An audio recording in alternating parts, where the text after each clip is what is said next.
রথের আগের দিন আপনাদের সকলকে জানাই ভালো লাগা থেকে ভালোবাসার পরিবারের পক্ষ থেকে আপনাদের সকলকে জানাই শুভ রথযাত্রা।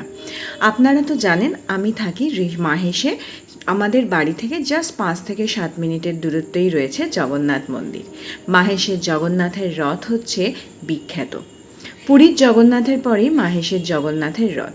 তো স্কুল থেকে ফেরার সময় ভাবলাম একবার মন্দিরটা ঘুরেই যাই, যার জন্য শ্রীরামপুর থেকে অটো ধরে জগন্নাথ মন্দির স্টপেজে নেমে মন্দিরের মধ্যে যে রাস্তাটা সামনের রয়েছে সেখান দিয়ে যেতে গিয়ে দেখলাম পুলিশ প্রচুর পুলিশ দিয়েছে, প্রচুর।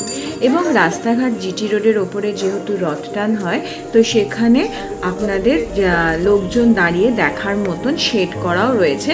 এখানে কি সুন্দর সুন্দর ঠাকুরের আসন বিক্রি হচ্ছে।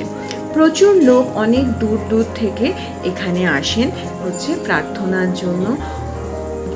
আজকে হয়তো কোনো নেতা বা মন্ত্রী মন্দিরের মধ্যে এসেছেন এবং তার সাথে ঠাকুরের আজকে হচ্ছে রাজবেশ, যার জন্য হচ্ছে প্রচুর পুলিশ রয়েছে, পুরো মানে মন্দির ঘিরে পুরো পুলিশ। এখানে একটা কনসার্টের ওখানে অ্যারেঞ্জমেন্ট হয়েছে, তো সেই জন্য এখানে সব কিছু বাজনা ফাজনা নিয়ে সবাই রেডি। ছোট ছোট বাচ্চা মেয়েরা নাচের প্রোগ্রামের জন্য সবাই সেজে গুজে একদম রেডি রয়েছে। একটু পরেই এখানে আর পা ফেলার জায়গা থাকবে না।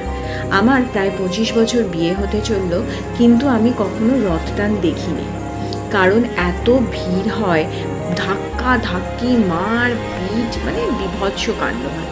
দেখছেন মন্দিরের মধ্যে কোনো নেতা রয়েছেন আর কি, যার জন্য পুলিশ কিন্তু ওখানে দাঁড়িয়ে রয়েছে।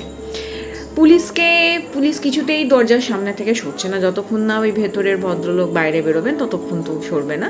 তো জগন্নাথকে নিজের আসন বেদি থেকে নিচে নামিয়ে দেওয়া হয়েছে এবং সোনার মুকুটে জগন্নাথ, বলরাম আর সুভদ্রাজি সেজে উঠেছেন। মন্দিরের ভেতরে সাধারণ মানুষের ঢোকার পারমিশন নেই, যার জন্য সামনে থেকে বেশ অনেকক্ষণ এদিক ওদিক করে দাঁড়িয়ে থাকার পর ওনারা সরতে আমি খুব সুন্দরভাবে জগন্নাথ দেবের একটা ছোট্ট ভিডিও করতে পেরেছি, যেটা আপনাদের সাথে আমি শেয়ার করব।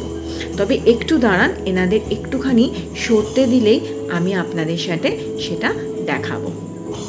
সাধারণ মানুষের অভিযোগ হচ্ছে, এবারে কি আমরা মন্দিরের ওপর উঠতে পারবো না? কে আর কার কথা শোনে।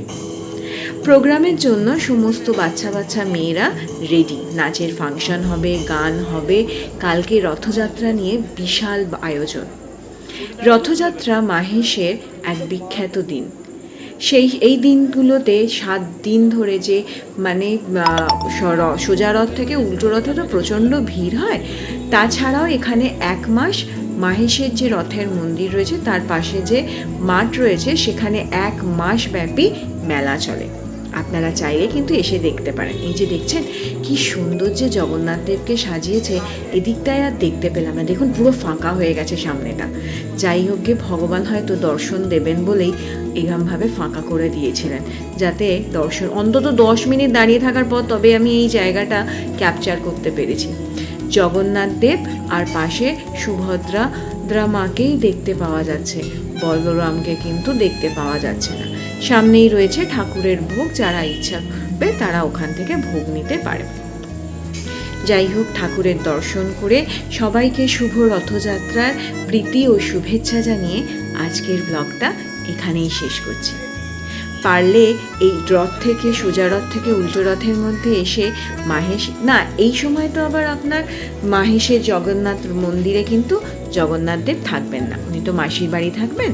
তো যাই হোক গে, এখানে এসে রথের মেলা কিন্তু দেখে যাবেন। দেখছেন কত পুলিশ রয়েছে, আরও সমস্ত মেয়েরা সমস্ত নাচের জন্য রেডি। চলুন আর কি ফেরা যাক। এরপর কিন্তু এখানে এমন ভিড় হবে যে এখানে নড়াচড়ার জায়গা থাকবে না। জয় জগন্নাথ।